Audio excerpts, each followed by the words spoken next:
నమస్కారం. ఆగస్టు 25 నుంచి సెప్టెంబర్ 18 వరకు కన్యా రాశిలోకి శుక్రుడు మరియు కేతువు ఈ రెండు గ్రహాలు కలవబోతున్నాయి కాబట్టి మరి ద్వాదశ రాశుల్లోని 12 రాశుల వారికి ఏ విధంగా ఉండబోతుంది, మరి వారికి శుభ అశుభ ఫలితాల గురించి తెలియచేయడానికి ఈ రోజు మనతో పాటు ఉన్నారు ప్రముఖ జ్యోతిష మరియు వాస్తు పండితులు బ్రహ్మశ్రీ డాక్టర్ నాయకంటి మల్లికార్జున శర్మ గారు. మరి గురువు గారితో మాట్లాడి ఏ రాశుల వారికి ఏ విధంగా ఉండబోతుందో అడిగి తెలుసుకుందాం. నమస్కారం గురువు గారు. నమస్కారం. గురుగారు, ఆగస్టు 25వ తారీఖు నుంచి సెప్టెంబర్ 18వ తారీఖు వరకు శుక్రుడు మరియు కేతువు కన్యా రాశిలో కలవబోతున్నారు కాబట్టి మరి ఈ 25 రోజుల్లోని తులారాశి వారికి ఎటువంటి ఫలితాలు రాబోతున్నాయి, మరి వీరికి ఎలా ఉండబోతుంది అనే వాటన్నిటి గురించి అయితే ముఖ్యంగా ఆదాయం పరంగా 25 రోజులు ఎలా ఉంటుంది, మరి వారు ఎటువంటి జాగ్రత్తలు తీసుకోవాలి అంటారు? తులారాశి వాళ్ళకి ఏ విధంగా ఉండబోతుంది మనం చూసుకునేటట్టయితే ఆగస్టు 25 నుంచి సెప్టెంబర్ 18వ తారీఖు వరకు కూడా శుక్రకేతువుల యొక్క కలయిక బుధక్షేత్రమైన కన్యారాశిలో కలవటం జరుగుతుంది. శుక్రుడు సుఖాన్ని, భోగాన్ని, సౌఖ్యాన్ని, కళత్రాన్ని ఇవన్నీ కూడా ఇచ్చేవాడు శుక్రుడు. అంటే వివాహ ప్రయత్నాలు, అలానే భార్యాభర్తల యొక్క సమస్యలు, భార్యాభర్తలు అనుకూలంగా ఉండటానికి, సమస్య రావటానికి, దానితో పాటు బంగారు ఆభరణాలు, వివాహ ప్రయత్నాలు, నిశ్చితార్థాలు, శుభకార్యక్రమాలు, లగ్జరీ లైఫ్, వాహనాలు ఇలాంటివన్నీ కూడా శుక్రుడు కారణభూతుడు అవుతాడు.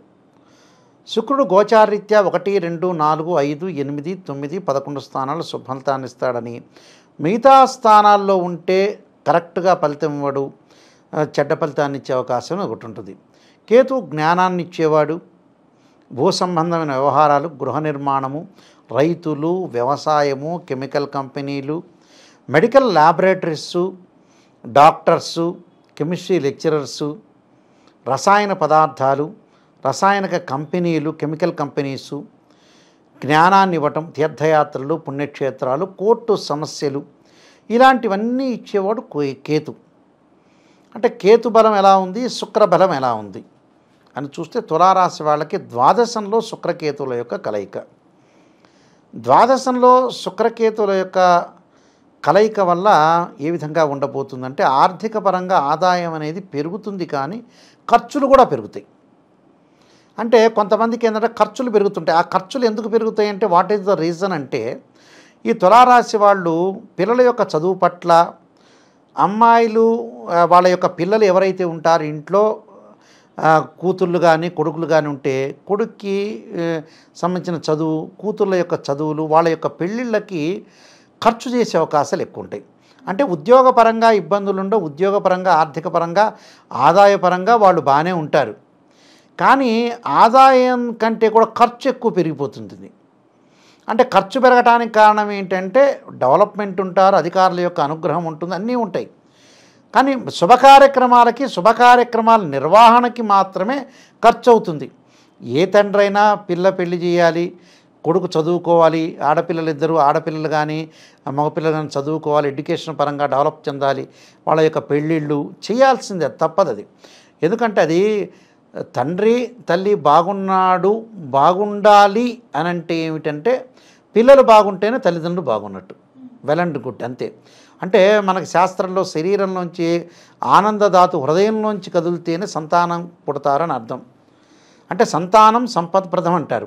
మనం ఎక్కడికైనా వెళ్ళినా కూడా మీకు పాత రోజుల్లో మీకు ఆస్తిపాస్తులు ఏమున్నాయి, ఎసెట్స్ అనేవాళ్ళు అడిగేవాళ్ళు కాదు. ఇప్పుడు అడుగుతున్నారు ఆస్తులు కావాలి. కానీ సంతానం అనేది చాలా ముఖ్యమైనది.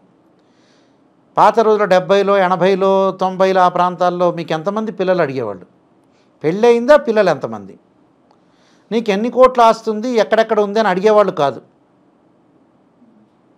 అంటే సంతానం సంపత్ప్రదం అంటారు. సంతానం అనేది సంపదకి మూలం. అసలు డబ్బు కంటే కూడా ఒక తక్కెడలో వేస్తామనుకోండి, త్రాసులో వేస్తే పిల్లలే, నీ 100 కోట్లు ఉన్నా కూడా ఆ పిల్లలకి ఈక్వలేషన్ కాదు, సమతుల్యం కాదు. ఏదో దీని పేరు ఏం పేరు ఉంది. ఇక్కడ ఏదైతే పిల్లలకి మనం కొన్ని చోట్ల తులాభారాలు తూగుతూ ఉంటారు, శ్రీకృష్ణుని యొక్క తులాభారాలు ఇవన్నీ కూడా. కానీ మన 1,00,000 కోట్ల అప్పుది 1,00,000 కోట్ల రూపాయలు డబ్బులు తీసుకొచ్చి ఆ తక్కెడలో వేసి ఒకవైపు పిల్లలు పెట్టినా ఆ 1,00,000 కోట్లు వేస్టే వీళ్ళ ముందు. అంటే పిల్లల యొక్క ప్రయారిటీ ఎక్కువగా ఉంటుంది. మనం ఏ డబ్బు సంపాదించాలన్నా, జీవితం అనేది డెవలప్ చెందాలన్నా కూడా పిల్లలు ప్రయారిటీ. అందులో పిల్లలకు ఖర్చు చేయడంలో తప్పే ఉంది? అది అసలు నిజంగా ఎక్స్పెండిచర్స్ అనేది కాదు. అది మంచిదే, మంచిదానికి నువ్వు యూజ్ చేస్తున్నావు, మంచిదే కాబట్టి అక్కడ అనుకూలంగా ఉంటుందని అర్థం. ఉద్యోగంలో మార్పిడి జరగడం, స్థానచలనం ట్రాన్స్ఫర్ కావటం, మానసికంగా ఒత్తిడి, రుణబాధలు తగ్గించుకుంటారు. రుణబాధలతో పాటు పెళ్లి ప్రయత్నాలు ఏదైతే చేస్తావో అవన్నీ అడ్డంకులు వచ్చే అవకాశాలు ఉంటాయి.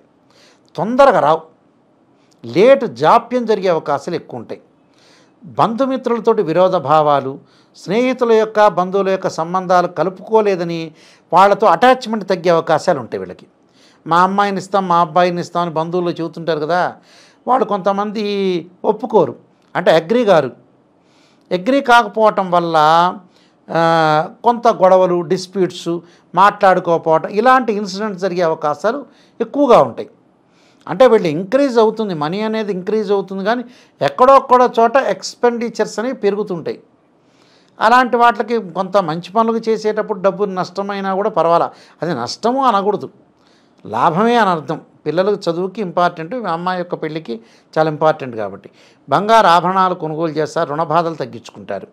ప్రయాణాలు చేసేటప్పుడు మటుకు కొంత అప్రమత్తంగా ఉండాలి, అతివేగం అనేది పనికిరాదు. మిస్హ్యాప్, ప్రమాదాలు జరిగే అవకాశాలు ఉంటాయి. అలా నీటి మీద, అలానే సముద్ర స్థానం కానీ తీర్థయాత్రలు చేసేటప్పుడు అగ్నికి సంబంధించిన విషయాల్లో జాగ్రత్త ఉండాలి.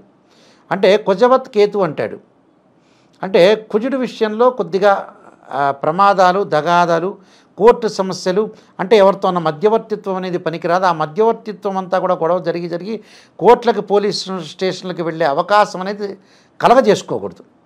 విదేశాలకి కొంత ప్రణాళిక చేస్తుంటారు కానీ అంత అప్డేట్ కాదు. విద్యార్థులు చదువు పట్ల ఆసక్తికరంగా చూపించుకొని ముందుకెళ్ళటమే మంచిది.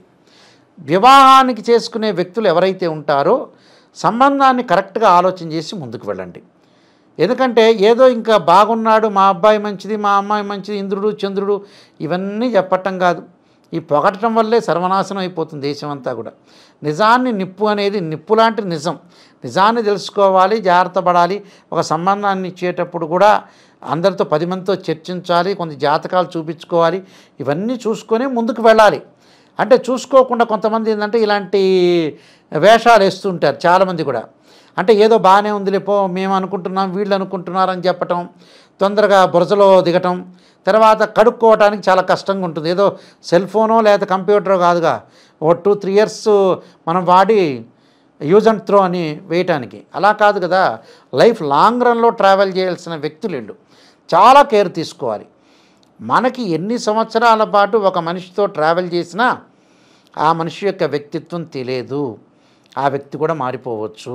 ఓకే గురుగారు, తులారాశి వారు వచ్చేసి మరి మీరు ఎటువంటి జాగ్రత్తలు తీసుకోవాలి అంటారు? మరి మీరు ఎటువంటి పరిహారం చేసుకుంటే మరి వీరికి ఇంకా బాగుంటుంది అంటారు? అమ్మవారి యొక్క ఆరాధన చేయాలి శుక్రవారం పూట.